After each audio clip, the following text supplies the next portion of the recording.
el neodesarrollismo asociado de alguna manera a la década kirchnerista, que sería la continuidad del neoliberalismo. Entonces ahí aparecía liberalismo y desarrollismo, me remiten a tiempos pasados, y la idea de neo. Entonces ahí tenemos algo que, de alguna manera, esto tiene coincidencia con algo que ya pasó en el tiempo atrás, con el liberalismo y el desarrollismo. La idea de neo quiere decir que también son distintos a aquello. Entonces en torno a esto voy a desarrollar algunas ideas. La primera tiene que ver, bueno, con esto del desarrollismo, del liberalismo, las etapas donde cómo uno puede entender la historia argentina. De alguna manera hay un esquema clásico que se puede seguir, es esta idea de que de 1880 a 1930 tenemos una Argentina agroexportadora, de 1930 a 1976 tenemos una Argentina con sustitución de importaciones a través de una industrialización, un mercado interno, una intervención mayor del Estado, y a partir del 76 hasta la actualidad, pongo ahí la duda con esto del neodesarrollo, pero tendríamos la hegemonía, la imposición del capital financiero, una desregularización del Estado, un retiro del Estado de su rol en la sociedad, bueno, las políticas de privatizaciones, esta cuestión del neoliberalismo, ¿no? Entonces aparecen como tres grandes ciclos, y dejo plantear la pregunta, bueno, el neodesarrollismo sería una etapa dentro de este tercer gran ciclo neoliberal, o podríamos distinguirlo, ¿no? Esto que está de la década ganada, la última década, bueno, implica un inicio de nuevo ciclo en torno a estos tres grandes ciclos que tenemos en la historia argentina, que brevemente los voy a caracterizar en relación al Estado, al mercado mundial, a la organización obrera y a las luchas de los trabajadores. No voy a dar algunos elementos, pero como la pregunta que me surgió al leer el título es, bueno, el neodesarrollismo es el inicio de una cuarta gran etapa en la historia argentina en relación al Estado, el movimiento obrero y el mercado mundial, o sigue estando dentro de esta dinámica que se abre en 1976 de neoliberalismo y hegemonía del capital financiero. No, esa la dejo para la. Cuanto a los tres grandes ciclos que podríamos distinguir, ¿no? para verlo en relación a esto, ¿no? Mercado mundial, economía nacional, correlación de fuerzas entre las clases fundamentales de la sociedad argentina, el rol del Estado, y por último ver un poco el movimiento obrero. Se dan cuenta, bueno, los ejes son muy amplios, solo voy a poder decir algunas cosas, ¿no? Pero a grandes rasgos podríamos señalar que la Argentina agroexportadora, ¿no? 1880-1930, se caracterizaba por un modelo liberal en lo económico, un Estado que intervenía en lo mínimo, en dar las condiciones de infraestructura y esta idea de Estado gendarme, ¿no? Proteger la propiedad privada, porque bueno, el sector privado, por su propia dinámica, iba a llevar al desarrollo económico y a la distribución de la riqueza hacia los sectores sociales. La Argentina exportaba materias primas e importaba productos manufacturados de Europa, y entraba en eso de la división internacional del trabajo, ¿no? Los países periféricos haciendo este tipo de exportaciones, los países centrales enviando manufacturas y capital. Otra de las características del sistema productivo, que las industrias que se instalen, por ejemplo, los frigoríficos son importantes en el principio del siglo, es la idea esta del modo de producción taylorista, ¿no? Estos tres ciclos se definen también por taylorismo, fordismo y toyotismo, ¿no? En general, no me interesa explayarme en el taylorismo y el fordismo, después sobre el toyotismo, podemos ver si hay algo distinto en este último gran ciclo que hablaba. En cuanto al rol del movimiento obrero, tenemos un Estado que interviene poco, que recién en 1907, por ahí, crea el Departamento Nacional del Trabajo, pero que era una dependencia frágil, que tenía algunas iniciativas, pero que en sí no incidían en la dinámica del conflicto social, y un Estado que se retraía de alguna manera. Las huelgas del principio del siglo, en este sentido, marcan una radicalidad en sus expresiones y un enfrentamiento directo entre el Estado y el capital. Muchas huelgas, pero hay grandes huelgas en 1905 y en 1909, en mayo, que fue la Semana Roja, donde una conducción anarquista plantea, bueno, el todo nada, de alguna manera. Hay matices en esto, pero bueno, una radicalidad en la propuesta del movimiento obrero para enfrentar al capitalismo por la imposibilidad del reformismo. Si bien nos planteó, bueno, era difícil en esa época.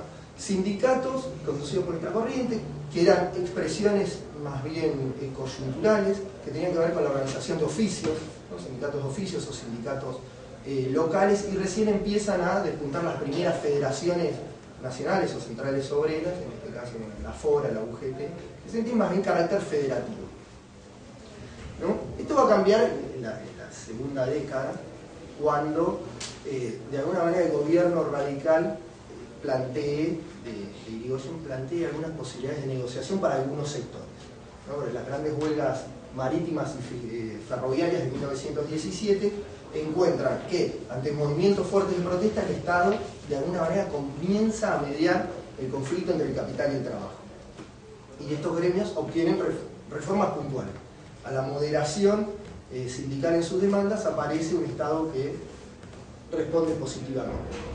Y se da que son los primeros sindicatos por rama de actividad, ¿no? La Federación Obrera Marítima y la Federación Obrera Ferrocarrilera son sindicatos de la rama, distintos a los de oficio, aunque vinculados a los gremios de servicios.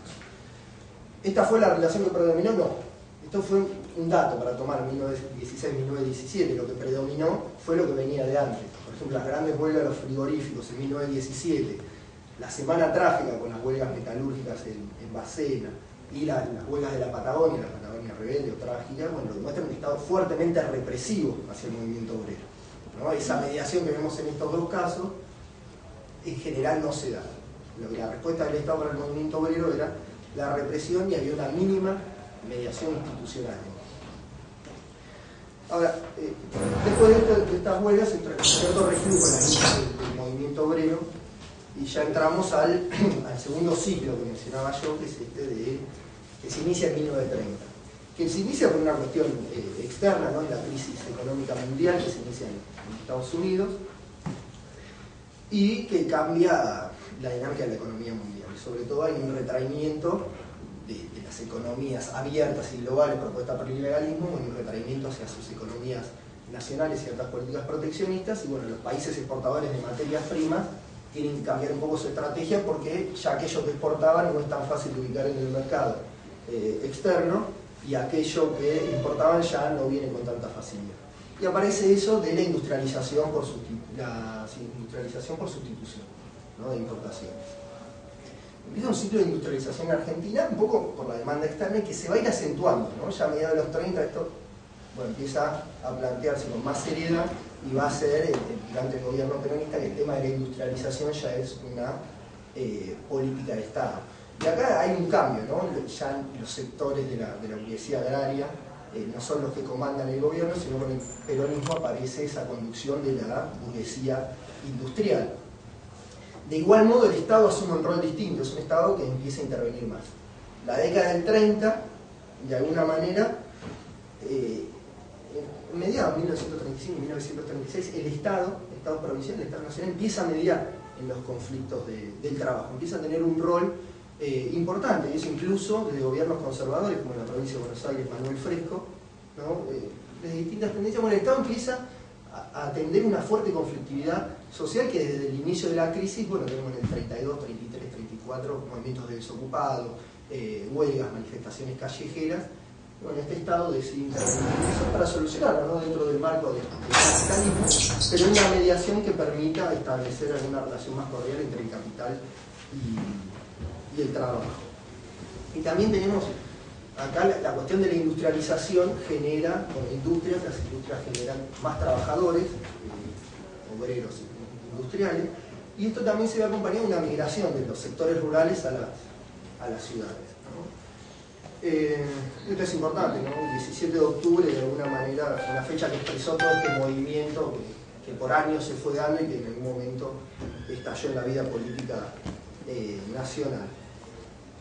Y este crecimiento de la industria, la venida de trabajadores, la sustitución de importaciones, también generó una militancia nueva también, que fue la de los comunistas, que fue creciendo, que en los 30 se hizo importante, y que fue la que se caracterizó por una cosa: la construcción de sindicatos únicos por industria en la industria, ¿no? Si teníamos los marítimos y los ferroviarios que lo hicieron en servicios, bueno, ahora los comunistas los impulsaron en el gremio de la construcción, los frigoríficos, la madera, el caucho. Entonces empieza a delimitarse otro perfil también del movimiento obrero a través de estos cambios en la economía, el Estado y el mercado mundial, ¿no? Estamos viendo todo esto interrelacionado, ¿no? Para marcar algún perfil en este recorrido.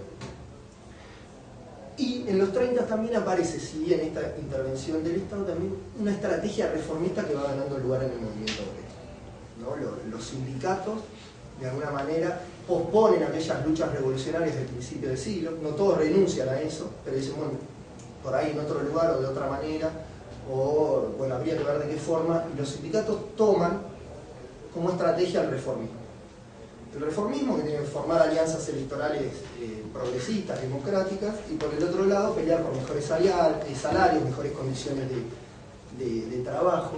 Y acá en los 30 ya se va marcando algo por ahí importante para los abogados, los dirigentes políticos. El movimiento obrero va a buscar representantes en la Cámara de Diputados para llevar sus propuestas de reforma de leyes, ¿no? De leyes de trabajo, de convenio colectivo, de algunas mejoras que había en la ley. Por ejemplo, José Peters, un dirigente comunista de la carne, bueno, ya está buscando este tipo de espacios para militar su reivindicación. Y esto antecede de alguna manera lo que va a hacer el peronismo, que lo va a llevar a un grado mucho más amplio, mayor y mucho más cristalizado, ¿no? Pero bueno, esto venía de antes, venía con este impulso.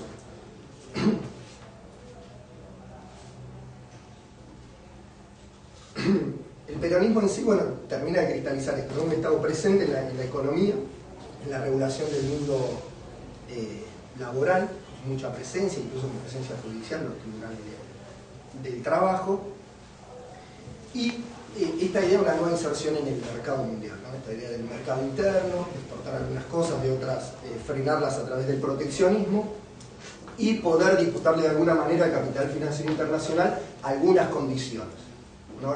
Las negociaciones sobre el precio de la carne de los ferrocarriles marca por primera vez un Estado argentino que en algunos puntos le dice que no a los ingleses, ¿no? Que es una novedad en relación a lo que venía anteriormente, si se recuerda el Tratado Roca-Runz, sobre los precios de la carne, totalmente favorable a los ingleses. Pero acá había una novedad. Es un momento que el movimiento obrero llega, y esto por ahí después, acá hay un punto que se puede, que seguramente lo va a retomar José, ¿no? El movimiento obrero apoya esta iniciativa de sindicatos únicos por rama de actividad y lo transforma en ley en alianza con el gobierno peronista, ¿no? La ley de asociaciones profesionales tiene una primera formulación en 1943 y una segunda en 1945, el 2 de octubre. En una coyuntura en la cual el movimiento obrero logra poner algunos puntos que le son favorables o que consideran positivos, pero este hecho de la sanción de la ley de asociaciones profesionales va a ser una característica que va a marcar al movimiento obrero argentino a lo largo de su historia, ¿no? Es un hecho fundante, tanto como el 17 de octubre. Me parece importante remarcarlo acá en este ámbito, ¿no? La discusión de lo legal, cuánto influye en la dinámica del movimiento obrero y cuánto la dinámica del movimiento obrero influye en lo legal, ¿no? Luis Doyon, una historiadora canadiense que estudia el tema, hablaba de la doble autoría de la ley de asociaciones profesionales del 45, ¿no? En parte, impulso del movimiento obrero, en parte, impulso de Perón, ¿no? Eran estructuras centralizadas, donde había una representación única, donde se podía abarcar al conjunto de los trabajadores, los convenios, el mejor firmado servía para el conjunto de la rama, y de alguna manera esto motivó en parte al movimiento obrero, a la CGT, y de alguna manera también a Perón, ¿no? Porque estos sindicatos centralizados, con una estructura muy vertical, también permite que quien se hace del control de una organización lo puede mantener por el tiempo. Incluso si el Estado entabla buenas relaciones con esas dirigencias sindicales puede llegar a controlar el movimiento obrero, ¿no? Entonces, ahí hay un esquema importante en la conformación de esta dinámica organizacional. No quiere decir que Perón con esta ley los haya controlado, ni que el movimiento obrero haya hecho todo lo que se planteaba, sino que bueno, ahí hay un contrapunto. Hubo huelgas durante el peronismo, hubo enfrentamientos, hubo planteos de la CGT a Perón, así como hubo imposiciones de Perón a la CGT. Un poco esa es la dinámica de regulación que plantea el Estado peronista hacia los sindicatos, que creo que es distinta a la del neodesarrollismo, del kirchnerismo en sus últimos 4 años, y después podríamos hablar de qué puntos creo que es distinto, incluso tomando el discurso de asunción de la presidenta Cristina Fernández, cuando alguna alusión a este tema hizo.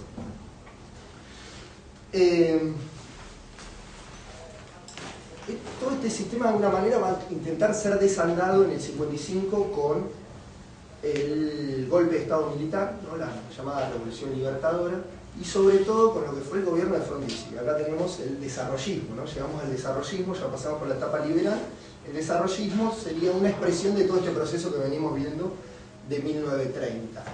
Ahora, uno de los problemas que quedó pendiente para el gobierno peronista fue el tema de la productividad del trabajo. Parece que los sindicatos en el 45, 46, 47, 48 lograron demasiadas reivindicaciones desde el punto de vista de la industria nacional, ¿no? El trabajo no era todo lo productivo que tenía que ser, o al menos ante la imposibilidad de importar maquinaria, una falta de divisas, una falta de escala de esos capitales, la única posibilidad de aumentar la productividad tenía que ver con aumentar los ritmos del trabajo, o sea, aumentar la explotación, extender la jornada o aumentar los ritmos del trabajo. Pero los sindicatos de alguna manera se habían hecho fuertes en lo que es el ámbito de trabajo, en la regulación laboral, y eso implicaba una contradicción muy difícil de resolver para el gobierno peronista. Y el gobierno de Perón no intentó avanzar demasiado sobre esos derechos adquiridos por los trabajadores porque de alguna manera es su base electoral y su base social más importante. Eso es como uno de los problemas que no logra resolver el peronismo y explican en parte el desgaste natural que tenía cuando llega el golpe de Estado. De hecho, el Congreso de la Productividad de 1955 expresa esa imposibilidad de resolver esa armonía entre el capital y el trabajo que se proponía, ¿no? Es un fracaso. No se logra conformar a los industriales en cuanto al aumento de la productividad y los trabajadores no están dispuestos a ceder esa legislación laboral. La Revolución Libertadora viene a dar, por vía autoritaria, viene a dar una solución a este problema en cuanto a todos estos aspectos. Y el gobierno de Frondizi, si estos 3 años del gobierno militar lo que ponen es ahí, bueno, un quiebre, el gobierno de Frondizi apunta a una reestructuración. Y reestructuración que viene por algunos lados, ¿no? Frondizi llega a la presidencia por un acuerdo con Perón, que es el pacto Perón-Frondizi. Entre uno de los puntos estaba la vuelta a poner en vigencia nuevamente la ley de asociaciones profesionales suspendida, ¿no? Esa era la condición para que el movimiento obrero peronista le ceda los votos para acceder a la presidencia. Y Frondizi se presentaba en el programa desarrollista como un gobierno progresista, de carácter izquierdista, ¿no? Era apoyado por muchos intelectuales de izquierda y que venía a traer el desarrollo económico y social del país, modernizando su estructura. Y tenía algún antecedente, ¿no? Frondizi en el 54 había escrito un libro, un panfleto, una intervención en contra de algunas políticas del gobierno peronista que querían ceder parte de la explotación del petróleo al capital privado internacional. Frondizi se había negado rotundamente. El petróleo tenía que ser un bien nacional y explotado por el Estado en beneficio de la patria, de los trabajadores, del pueblo.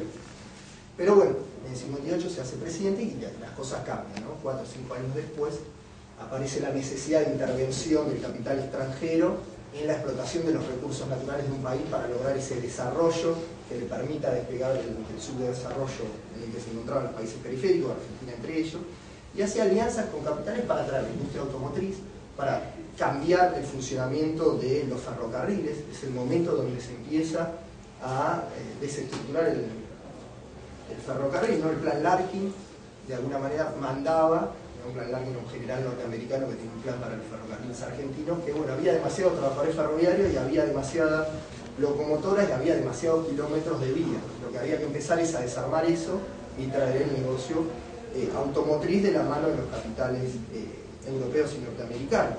Es el momento que se empieza también a privatizar los frigoríficos, ¿no? El frigorífico Lisandro de la Torre, el frigorífico Testigo para la exportación de carnes, bueno, intenta ser privatizado. Y lo mismo una reforma financiera. Y a toda esta reforma que tenía que ver con esta adecuación al mercado mundial, a las primeras políticas de los organismos internacionales de crédito y financiero, a todo este cambio el movimiento obrero da su respuesta, ¿no? Son heroicas las huelgas de esa época, ¿no? La huelga ferroviaria de 42 días contra este plan de desestructuración de los ferrocarriles, la defensa del frigorífico de Lisandro de la Torre por los obreros de la carne, ¿no? E incluso, bueno, termina siendo desalojado con los tanques del ejército, bueno, las huelgas de los bancarios. Bueno, el movimiento obrero rechaza de alguna manera ya inicialmente todo este proceso que, bueno, se irá desarrollando en el tiempo, pero hay una oposición del movimiento obrero. Y hay algo interesante también de remarcar, en estas huelgas se aplica el plan CONINTE, ¿no? Es una regulación legal con moción interna de Estado, ¿no? Contra la corrupción internacional, en el cual al Estado Nacional se lo facultan de poderes extraordinarios y le permite pasar a los trabajadores a jurisdicción militar. Es como que pasan a ser parte del ejército, entonces pueden juzgarlos de acuerdo a la jurisdicción militar y no civil, ¿no? Los trabajadores en huelga son rapados, llevados presos, y los que no querían volver al trabajo eran llevados a los cuarteles. Y esto sucede en las distintas huelgas que les mencionaba. Y es interesante, ¿no? Como responden, porque de alguna manera yo también después más adelante lo quería relacionar con la ley antiterrorista, ¿no? Algún perfil de gobierno que se presentan progresistas de izquierda, pero también tiene una legislación rara en este sentido para afrontar la protesta social, más allá para lo que pueda servir el CONINTES o la ley antiterrorista en torno a otras cuestiones, pero en relación al conflicto social lo estoy pensando. Entonces este gobierno desarrollista, que tiene apertura en el modernizador, también hacia el movimiento obrero tiene este tipo de actitudes, fuertemente represivas de aplicación de estas leyes, no por la vía civil, sino por la vía militar. Una cosa más que habría que marcar del gobierno desarrollista es la participación de renombrados miembros de la corriente liberal en la administración de la economía, ¿no? El desarrollismo de alguna manera tuvo ese vínculo, ¿no? Alzogaray fue uno de esos ministros de economía, lo conocemos, que va a tener actuación por varias décadas en la historia argentina. Entonces un poco, bueno, esa modernización del esquema económico, del rol del Estado, un Estado que se tenía que volver a achicar, que le sobraban funcionarios públicos, ¿no? Hacia la existencia de ese gobierno desarrollista que después, bueno, 4 años va a tener problemas con las cúpulas militares y se va a terminar sin ningún tipo de apoyo por parte del movimiento obrero para evitar ese naufragio. No quisiera extenderme, pero este modelo de Estado interventor, del mercado internismo, se mantiene de alguna manera hasta el 76, ¿no? Con las características que le va a imprimir la vuelta al gobierno de Perón en el 73 o el gobierno de Onganía. Pero me parece que hasta acá el desarrollismo quería desarrollarse y no voy a llevar mucho tiempo. Quería centrarme directamente en el tercer periodo y qué cambios implica este tercer periodo. Por un lado, bueno, estos conflictos que tenía el capital con el trabajo en esta alianza mercado internista, ¿no? Peronista, donde trataban de humanizar el capital y tener una alianza de consenso. En los 70, bueno, eso se profundiza muchísimo en cuanto a sus contradicciones y no parece viable. Entonces aparecen tanto alternativas por derecha, podríamos decirlo, ¿no?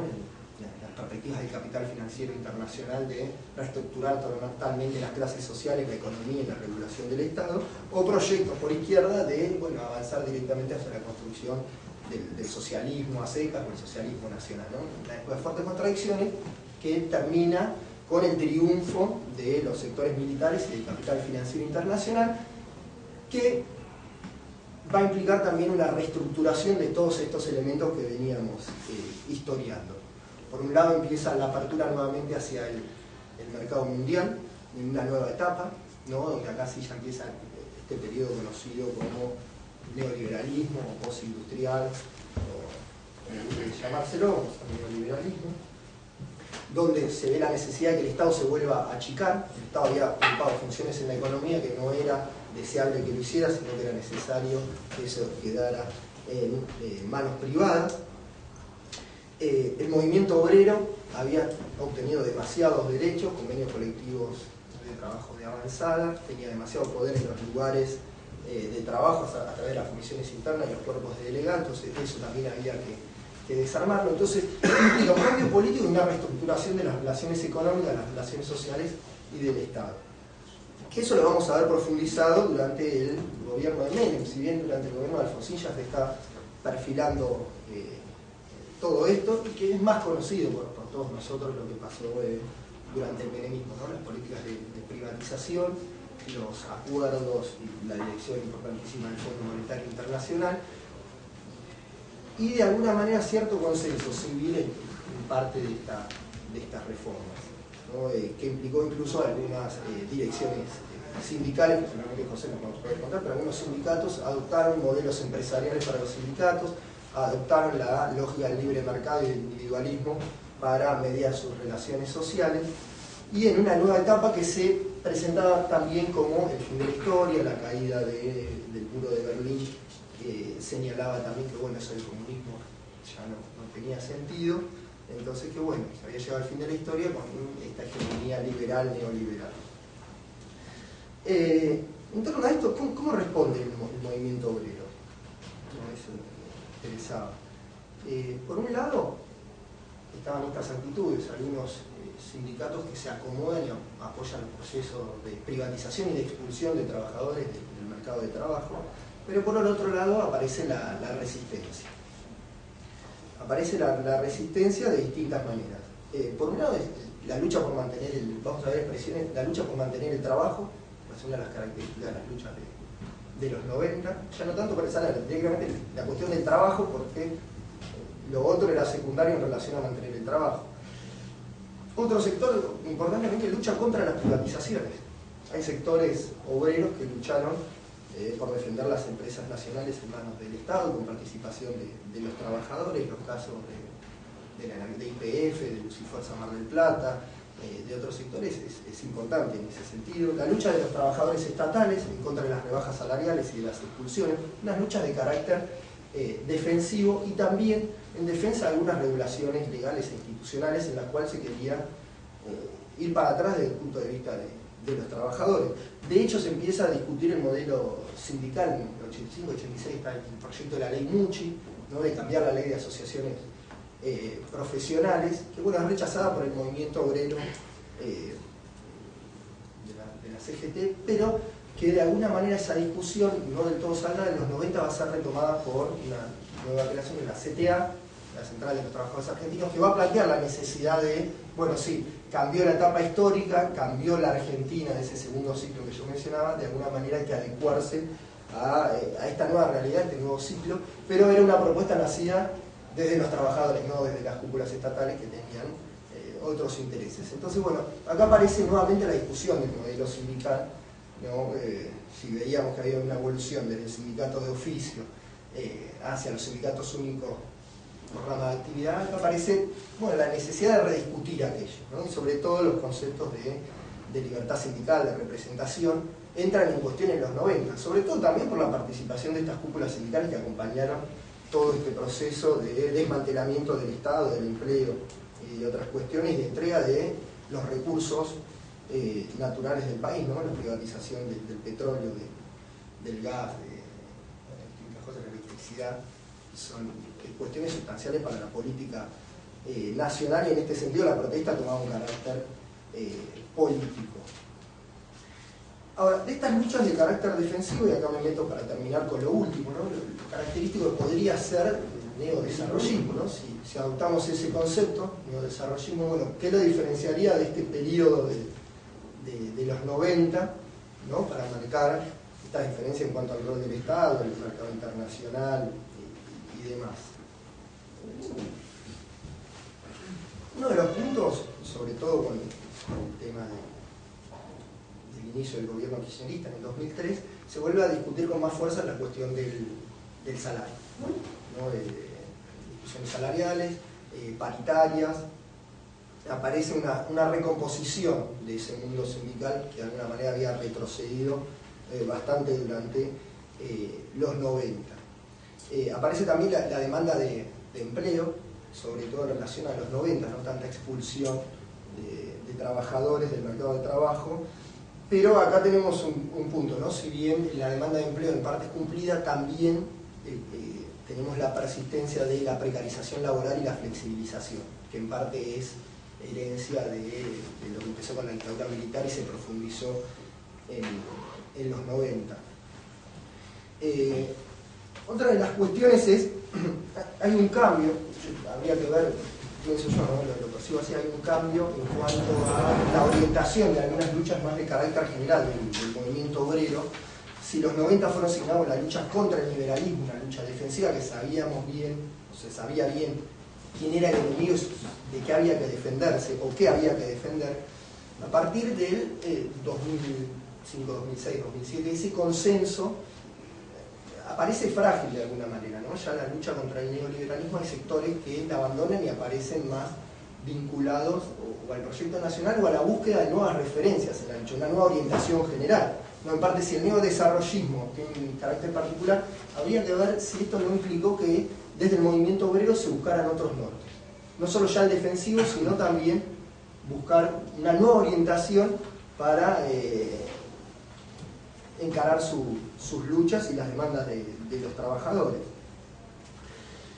En cuanto a la regulación del Estado, bueno, aparece un Estado más presente, en torno a los 90, ¿no? Sobre todo en el llamado a paritarias, alguna mediación en el mundo laboral, un primer momento del gobierno que no fue tan conflictivo en cuanto a confrontación contra el Estado, sino unas diferencias más entre el capital y el trabajo, pero que hacia los últimos años esto ya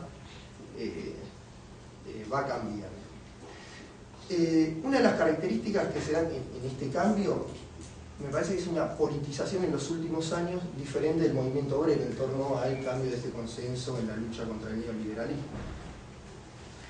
¿Y cómo cambia? ¿No? Hay una politización de ciertos sectores que de alguna manera mella las organizaciones sindicales, ¿no? Aparecen 4 o 5 centrales obreras, o sea, una creciente politización del movimiento obrero en este punto es perjudicial en cuanto a su fragmentación, pero parece productivo en otros sentidos, ¿no? En esta discusión de proyectos y de alianzas con otros sectores sociales de parte del movimiento obrero. Incluso vamos a ver intervenciones como la del 8E o el 18A, donde las centrales obreras toman de alguna manera una política de alianzas y participan alineados con uno u otro sector. Esto habla de una politicidad distinta a la que teníamos en los 90, pero que sí enmarcada, me parece, dentro de una dinámica general que les da el mismo sentido.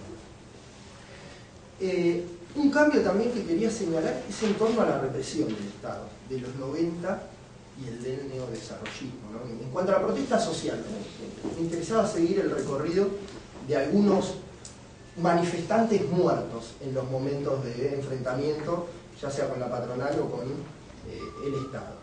En los 90, yo seguro por ahí me olvido alguno, por ahí ustedes me pueden ayudar a recordar otros, pero en los 90 tenemos el caso de Víctor Choque, de Teresa Rodríguez y de Aníbal Verón, ¿no?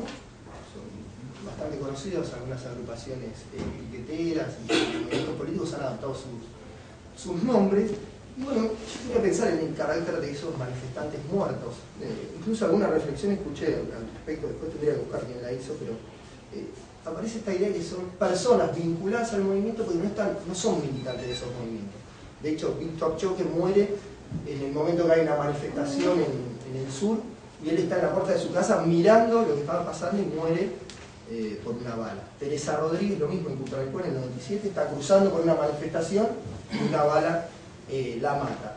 En el caso de Aníbal Verón, hay una manifestación en Salta, en Tartagal, y él participa, bueno, así, lo expulsan de su trabajo, hacía varios meses que no cobraba el salario, y va al piquete y es muerto en ese piquete, pero es alguien que él lo hace en torno a implicado directo, hay una forma de militancia ahí, pero no es un militante de una organización.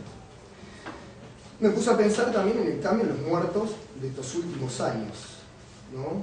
Y acá tenía anotado los nombres, ¿no?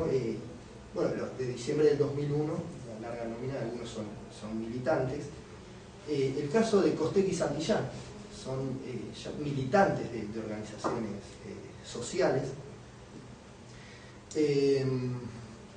El caso de Carlos Fuentealba, militante docente, submilitante, parte de las organizaciones, participa como organizador en esas manifestaciones. El caso de Mariano Ferreira. Mariano Ferreira es un militante del Partido Obrero que lucha contra la terciarización en los ferrocarriles. Y también tenemos a Cristian Ferreira, que es militante de Democracia Vía Campesina, que es muerto a los meses de lo que pasó de Mariano Ferreira, lo matan en su lucha contra estas empresas que se apropian de los territorios de los campesinos para hacer negocios agroindustriales. También está el caso de Julio López, un testigo claro, un militante, ¿no? Entonces aparece acá una diferencia entre el carácter de los que mueren en un periodo y en otro, ¿no? Me parece agravado en este periodo, me parece, el tema de quiénes son los muertos, ¿no? Son personas vinculadas a organizaciones sociales o políticas o sindicales y con algún rol de importancia en ellas. Eso para marcarlo en torno al rol del Estado y esta tendencia a la represión de la protesta que también la hubo. Y para finalizar, bueno, en torno a esto yo también, no se podría explayar sobre el tema de cuánto crecieron los salarios, en relación a la inflación y todo esto. Me parece que los paneles de mañana, con bueno, el sismos en Mar del Plata y los campos que van a venir de CTA van a tener datos más precisos. De alguna manera, en todo este momento de recomposición en torno a eso, yo me quería preguntar cuánto ha cambiado en relación al anterior, ¿no? Un poco lo que yo traigo es una pregunta, y mi conclusión sigue siendo esa pregunta. Este neodesarrollismo, ¿es algo distinto al neoliberalismo? En algunos puntos sí, y en otros no, evidentemente. Bueno, en lo sustancial, en cómo lo percibimos, en esta necesidad que tenemos los historiadores de periodizar las cosas, bueno, nosotros ¿cómo lo metemos? ¿Lo seguimos metiendo esto dentro de este tercer ciclo de lo neoliberal o empezamos en lo neodesarrollista a escribir de otra manera esta etapa, ¿no? Ahí yo me puse a buscar en internet cuando me hicieron la propuesta, bueno, hay un montón de teóricos de Argentina, de Uruguay, de Brasil que están pensando esto del neodesarrollismo como un nuevo momento, una nueva inserción en el mercado mundial a través del precio que tienen estos productos primarios y naturales en ese mercado, a partir de un Estado que es más activo, a partir de un movimiento de empleo que se reactiva, pero que también puede aplicar aquellas políticas neoliberales, ¿no? Ellos, a diferencia de Frondizi y del desarrollismo, Frondizi tuvo que comenzar a privatizar, ¿no? Después del gobierno peronista tuvo que empezar a desguazar los ferrocarriles y a implantar la necesidad de la privatización, privatizar los frigoríficos, se tenía que privatizar. El neodesarrollismo se encuentra con un panorama distinto, ya estaba todo de alguna manera como privatizado y se puede tomar algunas políticas puntuales de privatizar algunos sectores, lo que pasó con YPF o con Aerolíneas Argentinas, pero de una manera continúa todo lo que fue privatizado en los 90. O sea, de alguna manera ese trabajo que el desarrollismo tuvo que hacer, el neodesarrollismo no lo tiene y puede seguir aplicando políticas neoliberales o seguir tendencias neoliberales o privatistas. Entonces, bueno, ¿cómo es ese juego? De alguna manera, ¿lo marcamos como una nueva etapa en relación al movimiento obrero también, o no, en torno a esto que les contaba de la represión? Están los salarios, pero también está, bueno, esa injerencia en las centrales obreras para generar fracturas, este tipo de represión. Bueno, dejo esas preguntas para ir a mi intervención. José seguro nos va a contar mejor sobre todo esto. Bueno, muchas gracias, Gustavo. Le damos la palabra a José y una vez finalizado abrimos el debate a las preguntas que se quieran hacer. Bueno, en principio nuestro agradecimiento a las organizaciones que nos invitaron a participar de esta jornada. La verdad que para nosotros tiene mucha importancia, sobre todo porque siempre estamos aprendiendo y en eventos de esta naturaleza, envueltos de esta naturaleza, tenemos, digamos, esa expectativa que nos podemos llevar, quizás un poco de manera mezquina, pero la verdad es que nos ha tocado una etapa donde hemos tenido que trabajar muchas veces en cuestiones de carácter creativas, formular productos de las políticas económicas sociales implementadas en el país y en el mundo, y de alguna manera siempre estamos intentando tener la máxima amplitud, porque siempre nos estamos preguntando si lo que estamos haciendo está bien, es lo más adecuado, es lo que se necesita. Y para entender un poquito esto que digo, como bien ha descrito Gustavo, nosotros venimos formados en el sindicalismo paraestatal.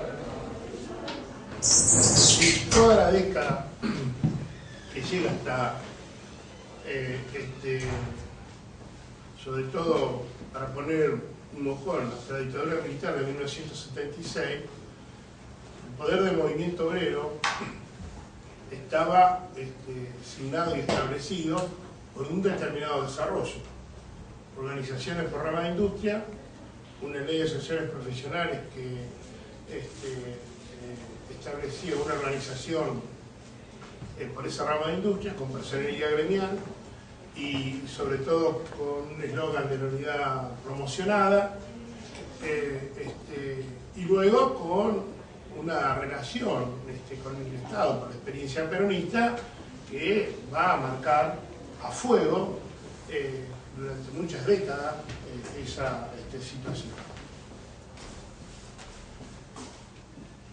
En la década del 70, el movimiento obrero demuestra su capacidad, digamos, organizativa, de presencia y de fuerza. De manera tal que obliga al gobierno constitucional a aprobar las convenciones colectivas de trabajo en movilizaciones que son masivas, convocadas en Plaza de Mayo.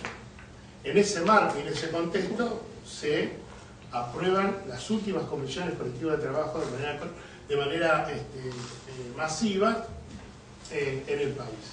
Es más, eso se transmite por televisión, con todas las organizaciones sindicales sentadas con la Presidenta de la Nación para homologar los convenios colectivos de trabajo. Es una demostración de mucho poder. Eso es en el 75, en marzo del 76 se da el golpe de Estado. Y ahí comienza otra etapa, comienza otra realidad, comienza absolutamente una nueva situación en todo sentido, desde el punto de vista político, desde el punto de vista económico, social, porque lo primero que se dice es que Argentina está en crisis y el golpe viene a restablecer a Argentina en el lugar que corresponde. ¿Por qué? Porque la crisis está generada producto de los derechos que tienen los trabajadores. Si Argentina está en crisis, porque los trabajadores tenemos convenciones colectivas de trabajo, jornada laboral, tenemos aguinaldo, tenemos vacaciones y así de seguido. Eso es lo primero que se dice. Es más, hasta ese momento, como digamos, la política se implementaba, tenían como eje el desarrollo del mercado interno, el salario se tomaba como una inversión. Era una inversión para dinamizar la economía, para obtener, digamos, en esa dinámica, una mayor distribución de la riqueza, porque Argentina no tenía casi desocupación. Y la pobreza no era un porcentaje, digamos, que se considerara. Con el golpe, lo primero que sucede es cambiar el concepto respecto al salario. Había que competir internacionalmente, habría que abrir el mercado, y lo primero que se establece es que el salario era un costo. Así que había que bajarlo. Porque era necesario competir con cualquier lugar del mundo y había que exportar, y como las políticas se modificaron, y todo lo que se hizo fue precisamente abrir para que se introdujeran todo lo que hasta allí no se introducía. Por lo tanto, se termina con el modelo productivo que hacía centro en el desarrollo industrial, que estaba cerrado, que estaba protegido. Se termina con todo eso. Y ahí comienza una nueva etapa. Por eso Martínez Leo dice que para agrandar la nación hay que achicar al Estado. Esto es una... Bueno, yo la verdad le digo con toda honestidad, no quiero hablar demasiado, porque me gustaría intercambiar con ustedes opiniones. Y si uno se mete en esto, la verdad que se hace largo porque son muchas las cuestiones que acontecen. Pero tratando de hacer síntesis y sabiendo de que en la síntesis siempre van a quedar muchas cosas pendientes. La dictadura lo primero que hace entonces es atacar la base más importante y significativa del movimiento obrero, son las comisiones internas. Ahí es donde se produce el mayor ataque al proceso de la dictadura.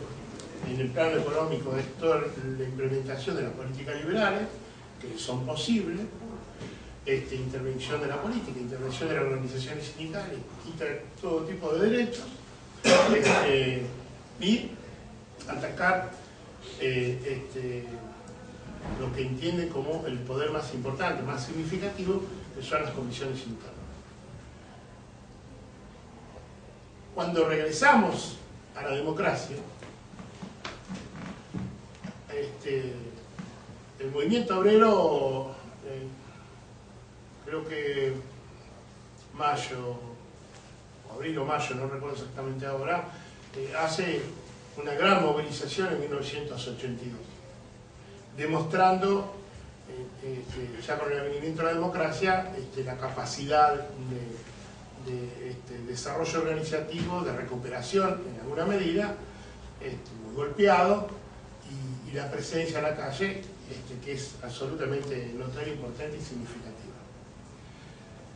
Alfonsín decía que con la democracia se come, se cura, se educa, decía la democracia era todo. Y de alguna manera, para los que pasamos el proceso de dictadura militar y esa dictadura militar, por supuesto que la democracia era todo. Y nosotros, por supuesto, los primeros en buscar las distintas alternativas y maneras para precisamente que se restableciera la democracia. Pero la democracia significó para nosotros la continuidad de las políticas establecidas por la dictadura militar. No significó para nosotros una modificación respecto de, estoy hablando de las políticas de fondo. Es más, allí nosotros comenzamos a aprender en la década del 80, a diferencia de la década del 60 y del 70, que las organizaciones sindicales antes podíamos confrontar con la patronal de igual a igual, y confrontábamos utilizando los mecanismos, instrumentos que teníamos a nuestro alcance como parte de los derechos o no, de ejercer nuestra voluntad y de llevar adelante cualquier tipo de reivindicación. Por lo tanto, la confrontación era directa, patrón-trabajadores.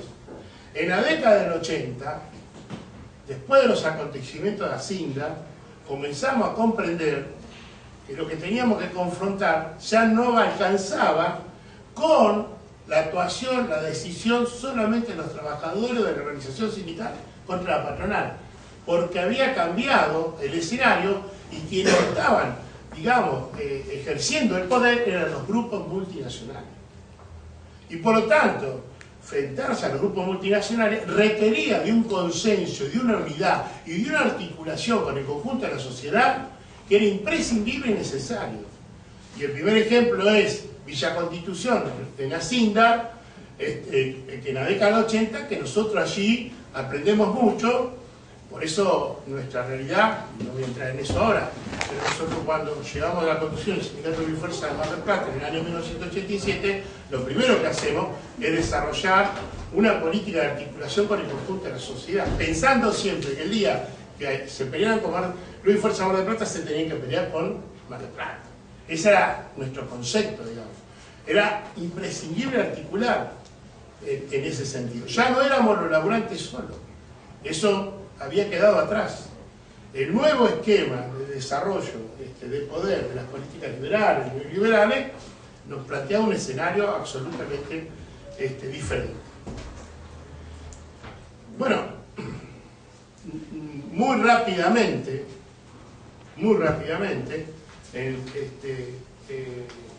comenzamos a comprender que lo que tenemos, este modelo sindical que ha servido para toda una etapa el desarrollo, el crecimiento de la construcción de poder para el movimiento obrero, para los trabajadores, ya no sirve, ya no alcanza. Ya se necesita otra cosa. Y eso lo comenzamos a entender mejor en la medida en que se comienza a implementar en Argentina, después del proceso inflacionario, cuando cae Alfonsín, cuando ya viene el proceso de la privatización, cuando se desarrollan las políticas a nivel mundial de mano de Reagan y Thatcher, ahí, digamos, está claro que hay que confrontar. Está claro que hay que enfrentar esas políticas. Y evidentemente con el modelo sindical que existía en Argentina no se podía hacer porque lo que primaba era el criterio de acompañar el proceso de la privatización algunos, otros no solo acompañar, sino ser parte del proceso, incorporarse en ese proceso, y por eso surgen las iniciativas de los modelos sindicales empresariales. Ya el trabajador no era el afiliado a la organización con capacidad de decisión, sino ya se pensaba en el trabajador como cliente. Como cliente.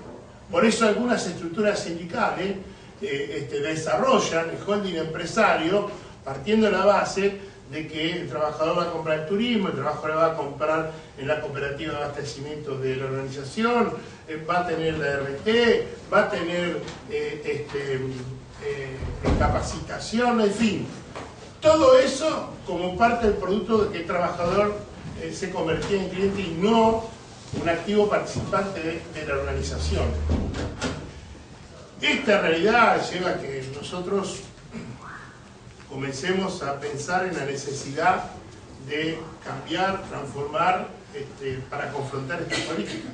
Esta política la traían en su iniciativa todo lo que tenía que ver con la flexibilización laboral, todo lo que tenía que ver con establecer controles o reglamentos con el derecho de huelga, todo lo que tenía que ver con la jornada laboral, todo lo que tenía que ver con el tema de la seguridad e higiene como lo habíamos conocido hasta ese momento, un cambio absolutamente trascendental que después termina siendo estrago, inclusive hasta el día de hoy en ese campo. Todo eso obliga a que se comenzara a repensar. Y comenzamos nosotros a discutir e intercambiar opiniones respecto a determinados conceptos. Hasta que en el 90 un grupo de organizaciones, dirigentes, etcétera, decidimos conformar lo que fue el Congreso de los Trabajadores Argentinos, después fue la CTA, y que finalmente termina siendo el nuevo modelo sindical. La primera cuestión, porque cuando termina Alfonsín, ya el INDEC, que en ese momento era muy respetado, teníamos el 45% de los argentinos en la pobreza. Esto era nuevo. Todavía ahí no se mencionaba la pobreza como un problema estructural que había venido para quedarse. Todavía ahí soñábamos con que esto lo podíamos revertir, con que esto lo podíamos cambiar.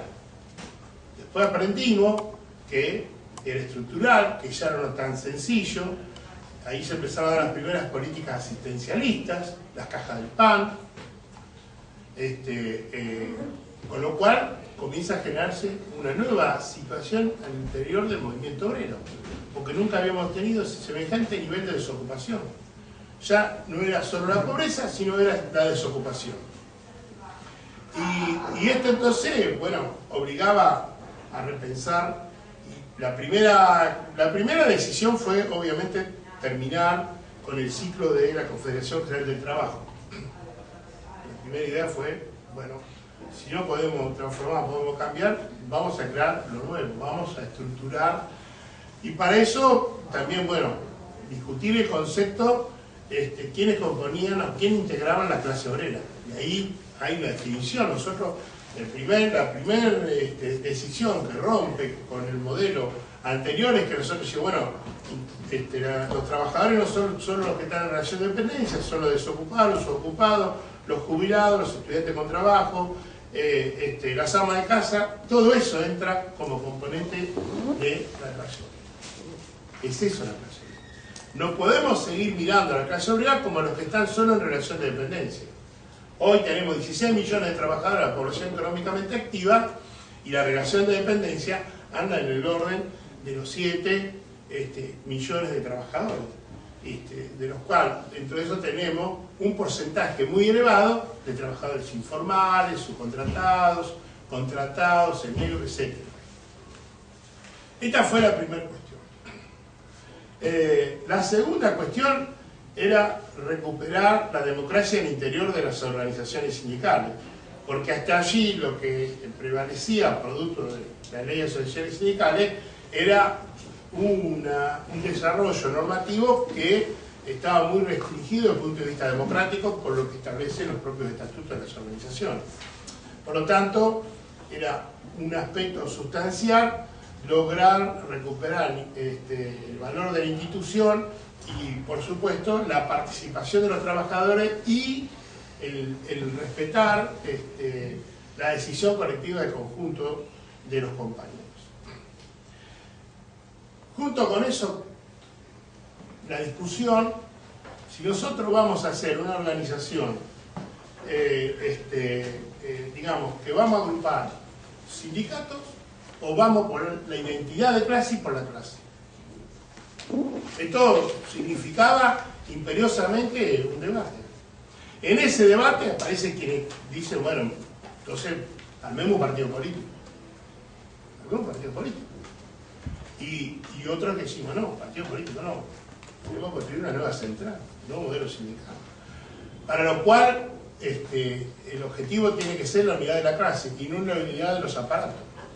Por lo tanto, la única manera era establecer la afiliación directa.